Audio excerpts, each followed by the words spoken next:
forte o tambor. Eu quero é tique, tique, tique, tique, tá. É nessa dança que meu boi balança e o povão de fora vem para brincar.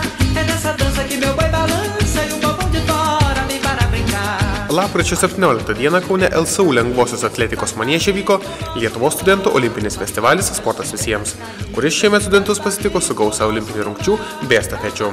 Progos yra dvi. Viena proga, kad šiandien yra tarptautinė studentų sporto diena, o kita yra tai, kad šiais metais sukanka studentų sporto 90 metų. Kokie šio festivalio tikslai ir uždaviniai? Tikslai yra paprasta, kad studentai kuo daugiau pabūtų, pabendrautų, pasportuotų, suaktyvinti jų norą sportuoti, juolab, kad 2013 metai Lietuvoje bus sveikatos metai, o sveikata yra geriausia per judėjimą. Ar daug dalyvių šiemet susilaukėte? Tikėjomės truputį daugiau. Man atrodo, galbūt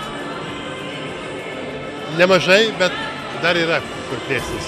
Šio renginio idėja skatinti šalies universitetinių aukštųjų mokyklų bendruomenę vis didesnį dėmesį atkreipti į studentų fizinį aktyvumą, sveiką gyvenseną bei skleisti olimpinės idėjas.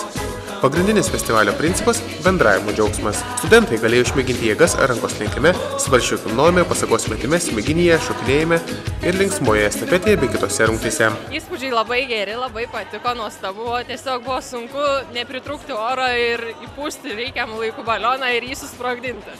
Buvo smagu? Labai. Nebuvo sunku? Šiek tiek, bet viskas įmanoma. Apie šį festivalį mintimis mielai pasidalino Lietuvos studentų sporto asociacijos komiteto narys Eligijus Viskupaitis. Šiame festivalė galėjo dalyvauti visi studentai, pradedant bakalauras ir pabaigiant rezidentais. Ir pabaigę aukštąją mokyklą arba universitetą po metų su savo norais ir geismais. Komentaras labai turi būti gražus ir geras, nes studentai paaukojo šeštadienį. O visumoje tai renginys pavykęs ir Lietuvos studentų asociacija, ir prezidentas Garbaliauskas, ir aš, kuris kuruoju varžybas, mes norime, kad kuo daugiau studentų dalyvautų šitose renginiuose Sportas visiems arba Olimpinė dienoje. Nes judėjimas tai yra sveikata, tai yra šypsena, tai yra meilė, tai yra pasididžiavimas. Estafetėse, kuriuose komandą sudarė 3 vaikinai ir 3 merginos, pirmąją vietą užėmė Klaipėdos universitetas. Antroji vieta atiteko Lietuvos sveikatos ir mokslo universiteto veterinarijos akademijai. Trečiąją vietą iškovojo Lietuvos edukologijos universitetas. Vyrų virvės traukime stipriausiai buvo KTU sportininkai. Antrą vietą šioje rungtyje iškovojo LSMU veterinarijos akademija. Trečiąją Mykolo Riomerio universitetas. Moterų rungtyje pirmosiomis tapo Lietuvos sveikatos mokslo universiteto veterinarijos akademijos merginos. Antroji vieta atiteko MRU studentėms, o trečiosios liko Lietuvos edukologijos universiteto merginos. Smeginė rungtyje taikliausias buvo KTU sportininkas Andrius Balčytis, surinkęs 198 taškus. Antrasis taip pat liko KTU studentas Arnoldas Šveitkauskas su 186 taškais. Trečioji vieta 1 taško skirtumu atiteko Andriui Mačiuliui iš Lietuvos sveikatos mokslo universiteto veterinarijos akademijos. Taip pat buvo nominuotos ir apdovanotos universitetų šokių kolektyvo merginos.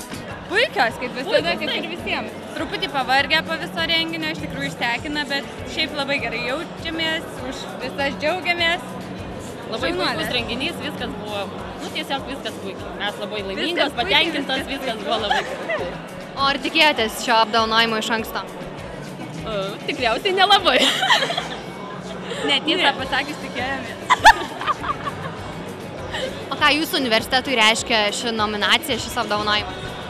Tai paskatinimas tikriausiai, kad toliau dalyvautume, toliau sportuotume, toliau šoktume ir kitais metais vėl šiandien galėtume pasirodyti. Šis Lietuvos studentų olimpinis festivalis visų sporto aistruolių lauks ir kitą metą. Tikimasi sulaukti dar didesnio dalyvių skaičiaus, dar daugiau sporto entuziastų, kurie ne tik sportuoja, bet ir rūpinasi savo sveiką gyvenseną ir skleidžia olimpinės idėjas.